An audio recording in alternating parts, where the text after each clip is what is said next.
7, 6, 5, 4, 3, 2, 1. International superstar, Miss Butler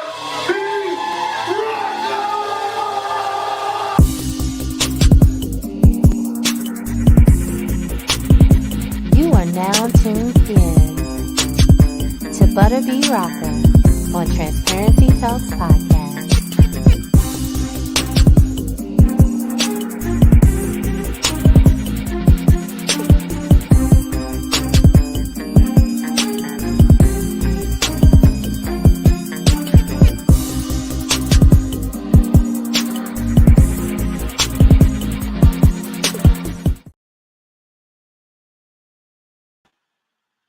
Hello, hello, hello. Welcome to another episode of Transparency Talks Podcast. Listen, we have an amazing show for you. I'm super excited about this young man. He is doing some amazing things. He is the executive director of Finkley Experience and the host of the Michael Finkley Show. Can you please show some love to the one and only Dr. Michael D. Finkley?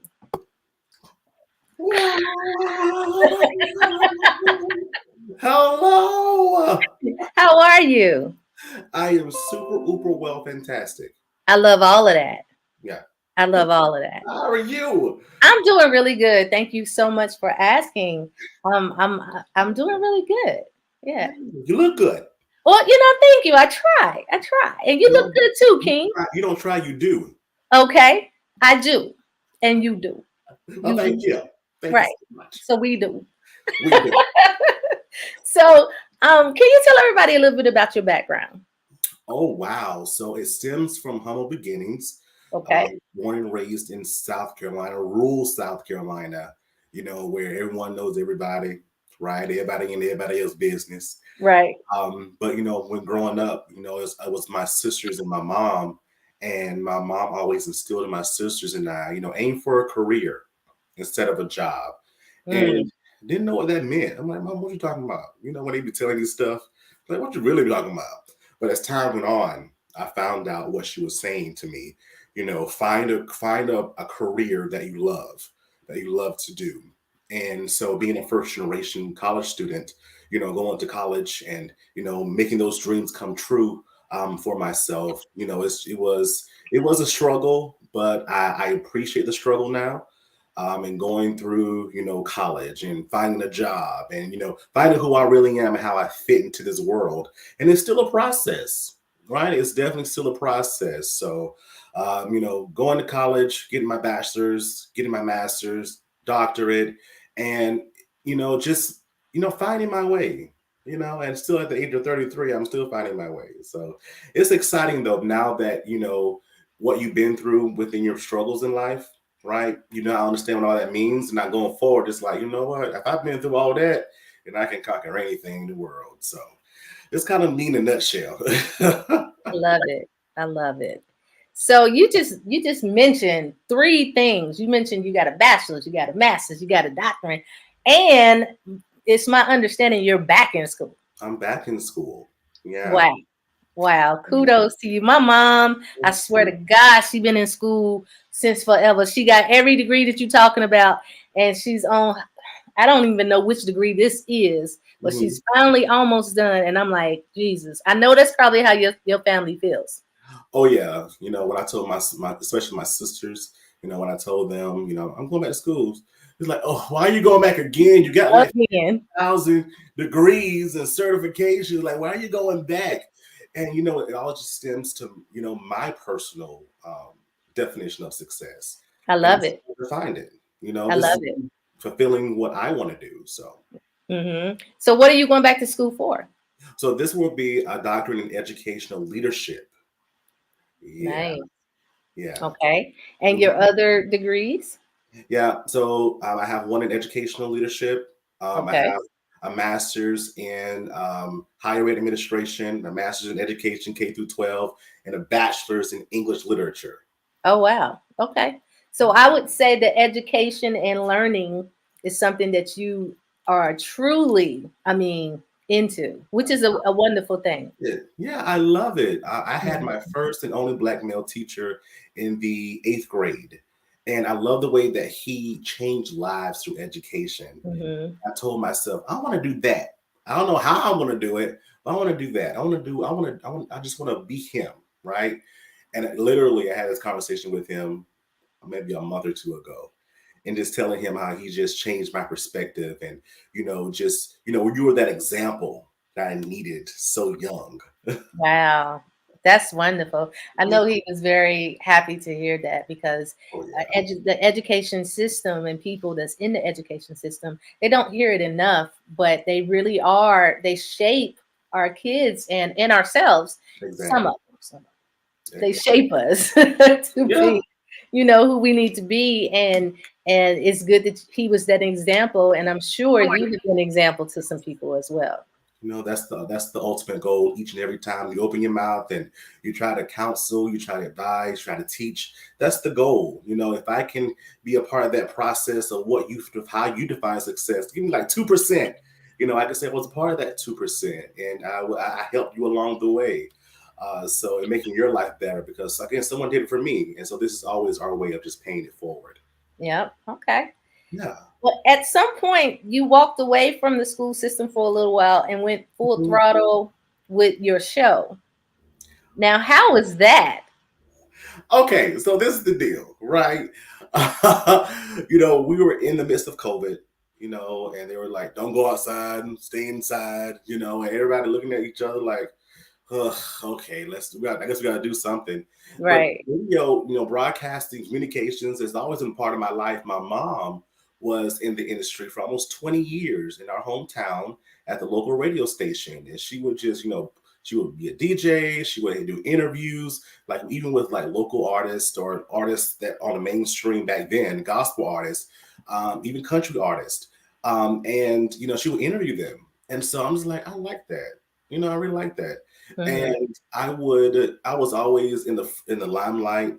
People always pushed me. Like I always consider myself to be a shy person when I was growing up. And people always What? pushed me. Yeah, for real. And even in so many ways today, I feel the same way, but I feel that I have to do what I have to do to get things done. And Mhm. so, I was in church, I was pushed, say this, sing this. Or I was, at school, in high school, president of this, that, and the other. You got to do this. Even in college, I had that one advisor, Elder Dr. Gloria Simmons, and she said, "You know what? You're gonna do it. You're gonna push me in there and do it." And so I was always pushed, and I never understood the push, but I understand it now. It's like, okay, I see why you were doing it. I definitely see why you were doing it. So, you know, I've always wanted to, make people feel good because I grew up on talk shows as well. Watching Sally Jesse Raphael, Oprah Winfrey, even Phil Donahue at the time, Montel Williams. And so, in the midst of COVID, we made our dreams come true. I'm like, you know what?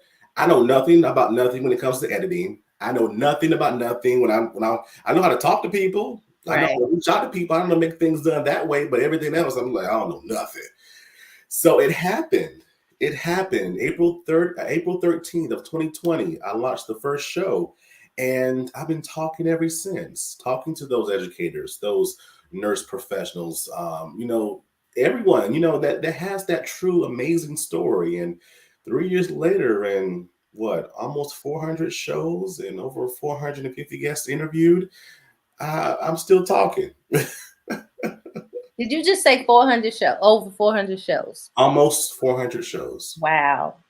Wow. You kind of have a similar story to me. I started my podcast during COVID as well. I Mhm. couldn't tour anymore singing because, of course, COVID shut everything down. So, it stopped the music industry cold. Mhm. And I had to figure out some more things to do. So I did my podcast literally on the whim of something to do. Mhm. Little did I know that it was going to get picked up by 7 syndicated stations overseas. And like it just it had a thing of its own. It just grew on its own. That's amazing. So you got your show placed on the Raz-B's network. Well, Yes. tell me about that. Wow. So it was so funny how that happened. So, um, I laugh every time I think about it. So I reached out to his people, his PR people, and I love him on the show because he has a story. So just getting his perspective and all that kind of good stuff, things that are coming up because he was going back on tour at the time with his mates. And so one day I was at work. I was working in education still, and one day I was at work and I get this phone call from I think it was California or Las Vegas, one of those phone numbers. And, I'm used to that because, PR people call me all the time, that kind of thing. And so I'm like, hello. And he's like, hey, this is Raz-B from B2K. I'm like, stop playing. Tout don't call. Stop playing. Right. No, really, it's me, Raz-B. I'm like, if it's Raz-B, you didn't block your number. No, this is Raz-B. I like to call people myself. I'm like, oh. So we started talking. We formed a bond. We still talk, actually. And, we had an interview. He was very real, very much himself. And he began to tell me about this platform that he had just joined and, how he was, starting his own channel on, on U42 and making things happen. And I looked into it. I'm like, I'm sold. Let's go. Let's make it happen. So that's how that happened. That's how that happened. Yeah. Wow. That's an amazing story. So, wow. Okay. So what is the impact your mother has had on your life and your career? Oh my God, my mama is my first girlfriend. She's that example, right? Yeah. That constant voice in my mind that says, keep going, right? She always was a supporter of anything that I did and still do to this day. Literally before you called, before we got on the call, she called me. I'm like, I'll call you back. But it's just that I know that I can always depend on her, especially within this realm of, broadcasting, journalism, all that kind of good stuff. I look up to her with that. She still gives me advice. Like, say it this way. No, deflect this way. She still gives me advice in that, right? Even when we were younger, when we will misspell words, we will have to write them 25 times and let the teacher sign them and give them back to my mama. I'm like, oh, wow. Back on up. Like, she wasn't the teacher. So, and even she corrected us in our speaking, still does. So, she's I tell you, she's everything. Like she is like, that's my girl. Yeah. She sounds like it. Is she still in radio? She's not. Okay. She's not in radio anymore. I think right now her full-time job is to take care of those grandkids. My sisters have kids. So that's her joy. That's what she likes to do and stuff. Yeah. Children and everything. But no, but again, doesn't stop her from giving advice or, hey, get this person on your show. What about this person? That person, she always has input. Okay. Now, I understand you almost dropped out of college. What prevented you from leaving? Listen, so being this little country boy from Mullins, South Carolina, right? It was so new. It was so new, and then being a first generation student as well. I didn't know I was first generation until I started working in the profession of education, and so I learned all these different terminologies and stuff. I didn't even know I was going to an HBCU, right? Because I didn't have a counselor that invested in certain individuals. Certain students. And so when I went to shout out to Allen University in Columbia, South Carolina, my HBCU experience. And when I got there, it was just so new. First of all, it was in the city, it was in a metro city, right? So all these big buildings and scrapers, and I was like, where are the trees and the birds and everything, And so, and then the people, I didn't realize I was going to an HBCU. My town's a little diverse. You see a few of everything, but just to see Black people, I'm like, they just let Black people in this school? Like, what's going on? Didn't know it. And so all that and learning people, right? Huge. Learning people. So it was just a culture shock to me. And of course, when you're scared, you go back to what you're familiar with. So I called my mom. I'm like, Mama, please come get me. Please come get, because I already had a plan. Because at the time I was working at Burger King, my first like high school job, And I told them, because we were real cool, I'm a good worker. You know, everything I do, I'm putting my all in. I called them up. I'm like, hey, I'm coming back home. Make me a manager. It's like, okay. So I'm like, I'm going to become a manager at Burger King. Then I go to a school like close to home, right? I will live on campus. I'll just commute back and forth. So my mom, you know, she was at the time dating who was not my stepfather, and, you know, told her, don't go get that boy. I'm like, my mom ain't gonna listen to him. Right. My mama love me, and she know that a mistake like that, I'm gonna go back to school. I don't want to go to this school. Right. So she didn't come get me. Mama would not come. Mama did not come get me. Broke my heart, but I'm so glad she didn't. Right. I'm so glad she didn't, because it made me the person I am today, right? It was a lesson learned of, you know, things are going to come in life where they're not going to be all grimy and happy and all that kind of good stuff. But at the end of the day, you have to stick with it. You have to stick with it. It's a decision that you made. You made this decision. Right. So you got to stick with it. You got to be committed to it. And that's what I did 4 years later with a degree, you know, pledged a great fraternity, learned, you know, met some amazing people that I still keep in contact with today. Awesome friends, a great network. So I'm glad she didn't come get me. I know that's right. Okay.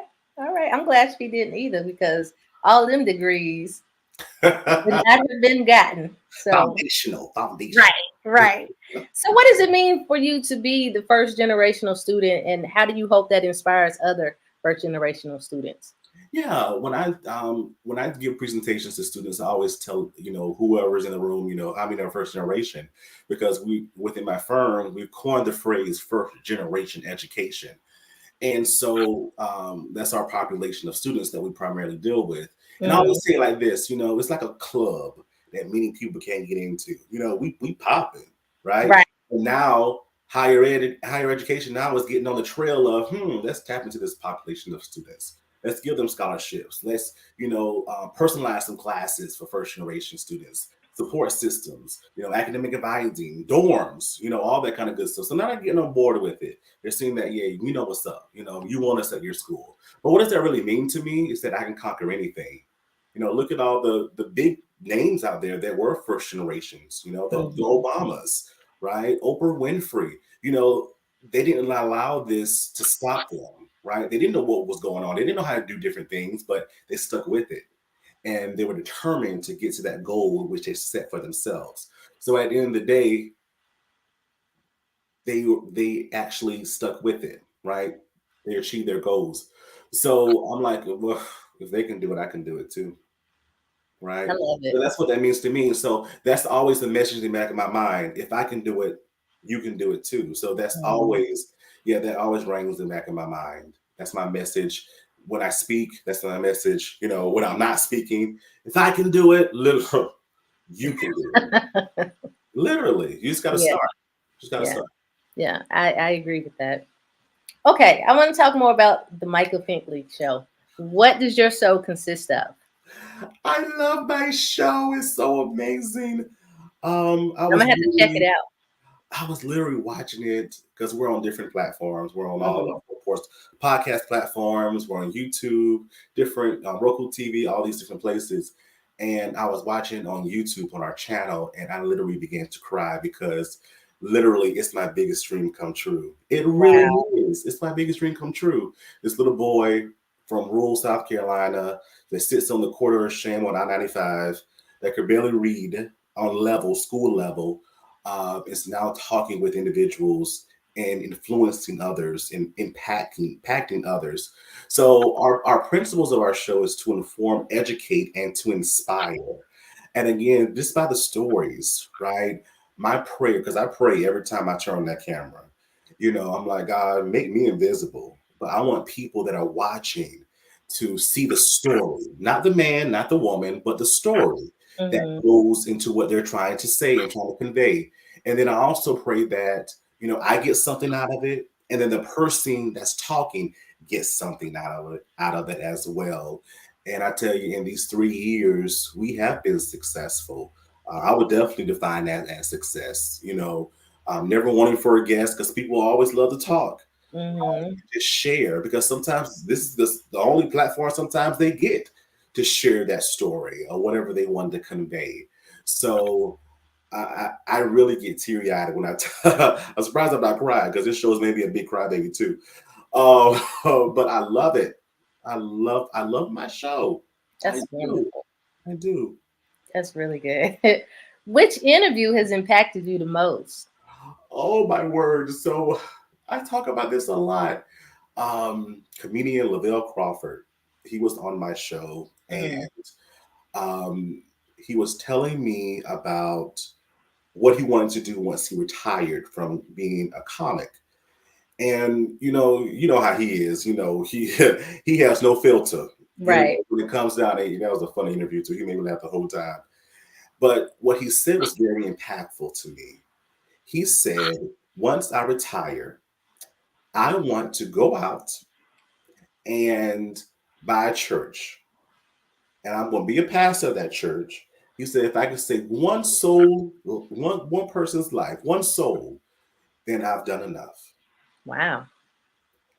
That shocked me because Yeah. I would have never known that, coming from Lavelle Crawford. So that just put a lot of things in perspective of me, and that's why I love having these interviews too, because it makes people more three-dimensional. We see them on our TVs, we see them on the movie screens, but just to have a conversation with them, who are you really, Mm-hmm. right?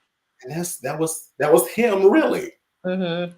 Him really. So I would never forget that moment. It's just like, whoa. And they're still dreaming. They're still dreaming. Right. It's not it for them. What you see is not it, but they're still dreaming. So that was impactful. It sounds like your show humanizes people and lets them see, the inside of them, not just what they see on TV, which is very important. And that's one of the things that I strive to do here on Transparency Talks podcast, because you see the glitz and glam, but who Yeah, are you and what else are you doing and what else is impacting you? And that's what it sounds like your show is doing for a lot of people. exactly. I can I recall another time. Yeah, yeah, please. Um, Anthony Dalton II from Tyler Perry's The Sisters.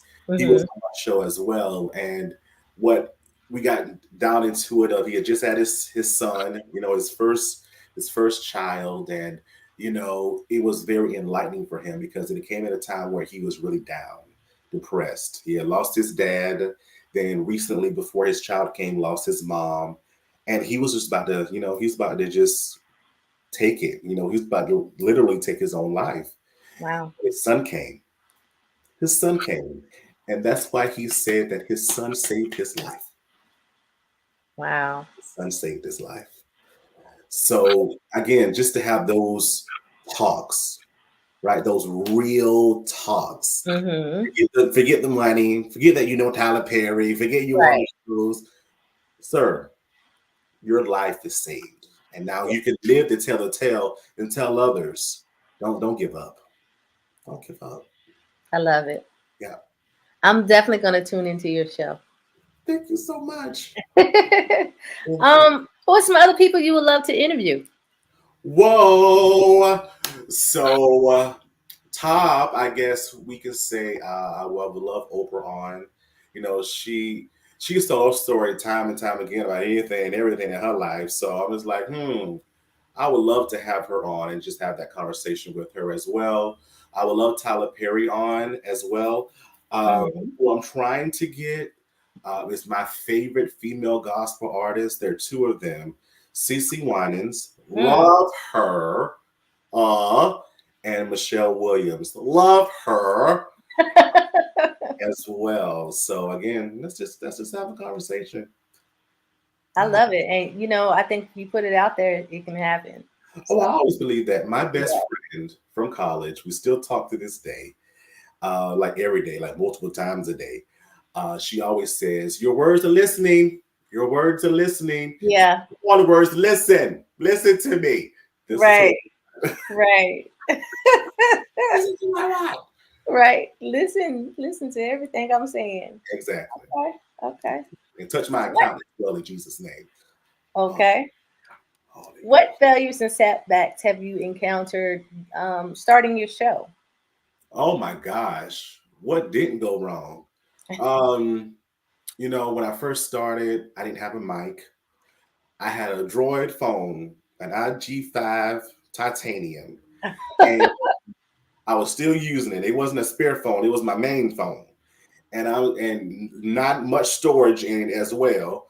Mhm. So I don't know how that first show came about. Jeez, oh Pete, my God. But yeah, so just learning about technology and learning about what software to use. Um, you know, just editing, pictures, quality, sound, all those things matter. Lighting. I thank God for this light that I have because I'm actually darker than this.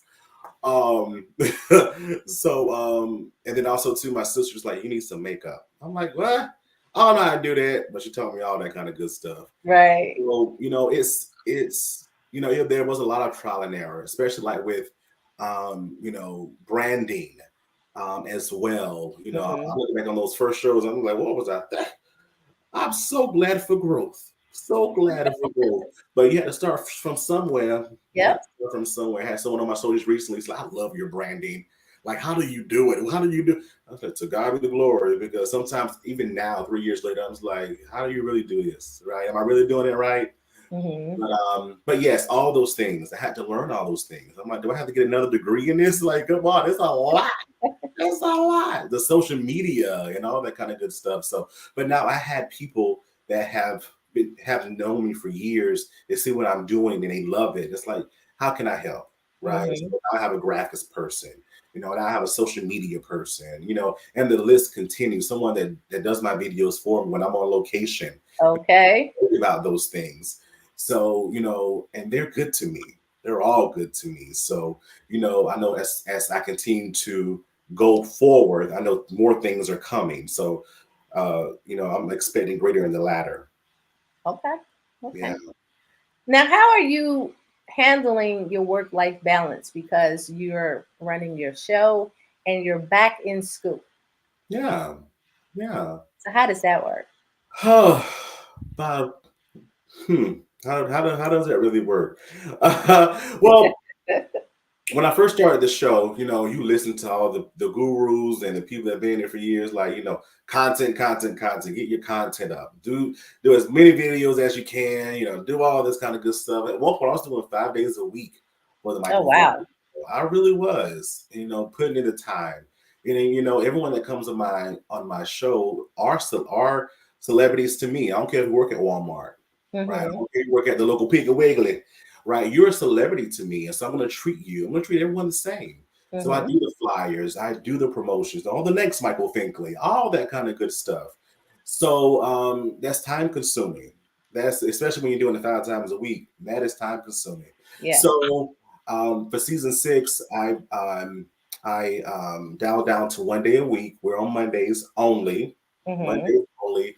And so that frees up a lot of time. So within my interviews, I do multiple within a day. So maybe like, maybe 4. I'll pick a day out of the month and I'll do 4, right? Those Mhm. people that I want on or have contacted me. And then, Monday. Yeah. That's Yeah. when it comes out. I do heavy promotion on social media. So again, it leaves up a lot of time for me now. Right. I can do other things. And so, my show gets that TLC, not for me only, but all those other people I just mentioned are on my team now. So they Right. take care of it, and now I can focus on other things. So I can go back to school, right? Mhm. I can, do things more with my firm. I can, go out there and make a cameo at some whatever, right? So it opens up a lot of time for me. So just knowing that balance, and I had to really learn that balance with my show. Yes, I love it to death. I do, but I don't want to get tired of it. I don't want to get tired of it. Uh, Mhm. yeah. What are your future goals for your show? Whoa. I would love. I want to be across the water in Africa and them. Right. Okay. Right? Okay. Internationally known. Uh, Right. so I would love that. I would love to be picked up by a network. I'm going to be picked up by a network. Okay. So yeah, just start speaking in because it's gonna happen. Love to be picked up by a major network. Because you don't see that many males in daytime. You don't. That was a good time. Thank God Carano's in there, making things happen. So yeah, that's my ultimate goal, and it's to be again impactful. I don't want to just one of my cousins. Well, he's my newfound cousin. We have the same last name. It was like we gotta figure out how we're related. We're related somehow. He has his own media company in California. I had him on my show, and he said, "Just don't have a platform, but be impactful." And so that always rings with me. I want to be impactful. I want to be impactful. So continuously. So I want someone to see that. Just say, hey, I get what you're saying. I'm gonna say yes to you. I'm gonna say yes to you. So those are the goals. Okay. All right. So you just released a new single called Dream Come True. Can you tell us about your song and how you came up with the title and what motivated you to sing it? That makes me cry too. I'm just the big old cry baby. It makes me cry. So, I'm a Gemini. So this mind always going and goes, and I want to do this project, that project, that project. I was talking to my publicist the other day. I was like, am I doing too much? He was like, no, you're not. No, you're good. You're good. So I want to do what makes me feel good. Mm-hmm. Right? I want to be a talk show host. So I'm going to be a talk show host. If I want to be an artist, I want to be an artist, right? I want to, jump off the Empire State Building. I'm going to do it, right? I'm going to do it because what did COVID teach us? Life is too short. Yep. Life is too short. You just go after anything you want to go after. And so that was one of the things. I started writing songs back in 2012, and I always told God, I'm like, you give me these songs, like I'll be singing them. I'm like, I got to play this on the radio. I was like, it's not on the radio yet. It's my song. Oh my gosh, I have to get this out there. And then, a lot of gospel songs as well. So a lot of songs I sing in church. And it's like, where did that song come from, baby? I was like, I wrote it. It's like, oh my gosh, you wrote that. So just seeing, their feedback as well. And it's like, okay, I'm gonna make this happen. And so I remember, Oprah's a real big influencer for me as well when it comes down to the whole daytime aspect. And I remember she made a song and she made a video. I'm like, you know what? For my season 5 premiere, I'm going to write a song, a theme song, and I'm going to sing it, and I'm going to make a video. And that's what I did. So I sat down one day. I'm just like, I just started thinking, what I wanted to say, what I wanted it to do, how I wanted people to feel, especially in a time now that so many people feel so defeated. Mm-hmm. Because of COVID and things and what happened, we lost a lot of people. We lost family members, right? We had COVID ourselves, right? We could have been gone. And so what can we lean towards now, right? Now that the world is opened back up just a little bit for us, since this happened. And so I was watching the Sherry Shepherd show, and she started talking about her dreams and achieving them and things. I'm like, oh my gosh, dreams. And the lyrics just began. It began that way. I'm like, wow, my biggest dream come true. This is my biggest dream come true. And, again, it just started to come. And so we in the studio, recorded it. I did a whole video about that. It's on my YouTube channel. And it came to life. And then again, my awesome videographer, Kenny, shout out to Kenny Bradley. He said, I told him the idea. He's like, oh, let's make it happen. So we made it happen. Right. So that's how that came about. And I am loving it. I'm loving the response. I had someone on my show earlier this year, and I sent it to her, and she's like, I woke up singing your song. I'm like, wow. She's like, I hope that's a good vibe. I'm like, yeah, that is a good vibe. Yeah. So, just wanted to encourage people. You ain't dead. So make your biggest dream come true. Well, you already had your dream come true. Dream a bigger dream. Period. Okay. I'm smiling so hard, and I'm up here, I'm sitting here, and I'm like, I'm really smiling. I'm cheesing, right? Because I'm like, I don't really know you. I haven't met you in person, but I'm like so proud of you. It's amazing. Thank you. That's really cool. Thank you. It's the energy. Yeah, it is the energy. I mean, I'm a recording artist myself, and when COVID happened, I have some news, but I'm a break it later. some really big news about my new single. It's charted at number 46 right now on the charts, but I have something bigger that I'm going to share later on. But when COVID happened, it was a wake-up call for me as well. So I wrote that book and became an Amazon bestseller. My podcast, like I said, it's picked up on 7 international stations.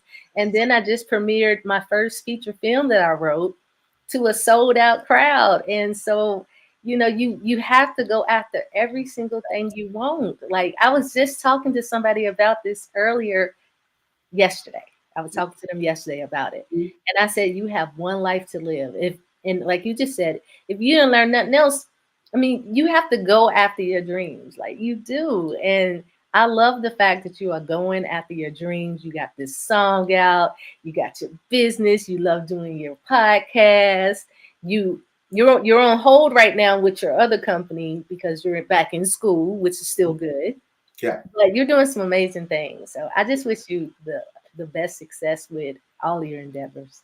Thank you so much. Thank you so much. Even with my consulting firm, even though I've taken a brief hold, you know, you can still purchase, because I've written books for students who want to achieve college in their career endeavors. So they can always go to the website and purchase those books as well, just a guide to assist them along the way.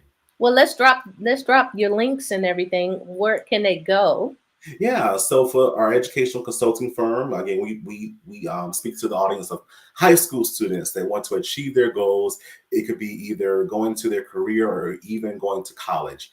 And so we have publications to assist grades 6 through 12, even with a planner for first-year college students. And so you will see all of that on our website at thefinkleyexperience.com. Okay. And then how can they book you? Of course, you can always book Finkley. You know, I do bar mitzvahs, I do, you know, I MCs, you know, all that kind of good stuff. So if you're interested in booking me personally, you can go to MichaelFinkleyShow.com and just fill out that brief, you know, contact information. What do you want us to do? And we'll get in contact with you. Okay. Yeah. Well, I would like to thank you so much for being a part of Transparency Talks podcast. Again, I'm sitting over here. It must be the synergy because I'm sitting over here. I have never smiled this much during an interview.